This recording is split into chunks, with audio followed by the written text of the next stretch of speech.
नमस्कार मित्रांनो, DMER महाराष्ट्र अकॅडमीमध्ये आपल्या सर्वांचं स्वागत आहे. आज आपण एका खूप महत्त्वाच्या विषयावर बोलणार आहोत. NMMCच्या 479 कामगारांच्या भवितव्यासाठी जी 4 मार्चला सुनावणी झाली, त्यानंतर नेमकं पुढे काय झालं हा प्रश्न सगळ्यांना पडलाय आणि याच प्रश्नाचं उत्तर आपण आजच्या ह्या विश्लेषणामध्ये शोधणार आहोत. हो, तर तोच प्रश्न. 4 मार्चची तारीख तर निघून गेली, पण सगळ्यांच्या मनात एकच धाकधूक आहे की त्या NMMC सुनावणीचं झालं तरी काय? त्या दिवशी कोर्टात नेमकं घडलं काय? चला, याचं उत्तर जाणून घेऊया.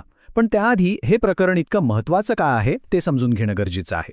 तर आपण थेट उत्तरावर येण्याआधी ही सुनावणी एवढी महत्त्वाची का आहे आणि या प्रकरणाच्या केंद्रस्थानी नक्की कोण आहे हे समजून घेऊया, कारण ही गोष्ट आहे एका मोठ्या आणि महत्त्वाच्या लढ्याची. मित्रांनो, हा 479 फक्त एक आकडा नाहीये. या आकड्यामागे आहेत 489 कामगार ज्यांनी एकत्र येऊन मुंबई उच्च न्यायालयात ही याचिका दाखल केली आहे. त्यांचं भविष्य, त्यांच्या आशा, सगळं काही या एका प्रकरणाशी जोडलेलं आहे. त्यामुळे या प्रकरणाला एक मानवी चेहरा आहे. आता ह्या कायदेशीर लढ्याच्या मुळाशी असलेली मागणी काय आहे? तर ती अगदी स्पष्ट आणि सरळ आहे. ती म्हणजे नोकरीमध्ये नियमितीकरण. सोप्या भाषेत सांगायचं तर कायमस्वरूपी नोकरीचा हक्क. ह्याच एका मागणीसाठी हा सगळा संघर्ष सुरू आहे. बरं, तर आता आपल्याला या प्रकरणाची गंभीरता आणि त्यामागची पार्श्वभूमी समजली आहे. चला तर मग आता आपल्या आजच्या विश्लेषणाच्या मुख्य भागाकडे वळूया आणि पाहूया की सध्याची अधिकृत स्थिती नेमकी काय आहे. आणि पुन्हा एकदा तोच महत्त्वाचा प्रश्न ज्याची सगळेजण वाट बघतायत की 4 मार्चला कोर्टात नेमकं झालं तरी काय? याचं उत्तर कदाचित तुम्हाला थोडा आश्चर्यचकित करू शकतं. तर वस्तुस्थिती अशी आहे की आत्तापर्यंत या सुनावणीची कोणतीही अधिकृत ऑर्डर कॉपी उपलब्ध झालेली नाही.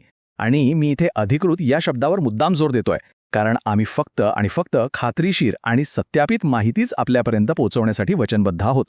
आणि याच वाक्याचा पुढचा भाग म्हणजे त्या सुनावणीबद्दल कोणतंही स्पष्ट असं अपडेट अधिकृतपणे जारी करण्यात आलेले नाही. याचा सरळ अर्थ एकच आहे की या क्षणाला तरी कोणतीही खात्रीशीर माहिती उपलब्ध नाही. माहितीमध्ये ही पोकळी असली तरी आता इथून पुढे काय होणार हे खूप महत्त्वाचं आहे. आणि आम्ही तुम्हाला वचन देतो की आम्ही या प्रकरणावर बारकाईने लक्ष ठेवून आहोत आणि योग्य माहिती मिळताच ती तुमच्यापर्यंत पोहोचवणार आहोत. हे अगदी स्पष्ट आहे. जशी या प्रकरणावरची अधिकृत आणि खात्रीलायक माहिती आमच्या हाती येईल, तसा लगेचच एक संपूर्ण आणि सविस्तर माहितीपट आपल्या चॅनलवर प्रसिद्ध केला जाईल. अचूक माहिती देण्याचं काम आमची टीम नक्की करेल.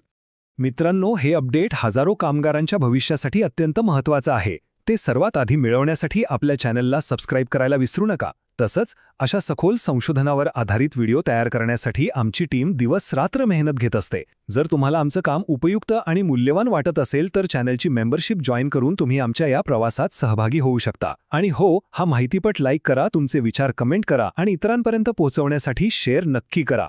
आणि शेवटी एक सगळ्यात महत्त्वाची गोष्ट लक्षात ठेवा. या प्रकरणाचं अपडेट कधीही कोणत्याही क्षणी येऊ शकतं. त्यामुळे अचूक आणि जलद माहितीसाठी आमच्यासोबत जोडलेले रहा. DMER महाराष्ट्र अकॅडमीला सबस्क्राईब करायला विसरू नका. धन्यवाद.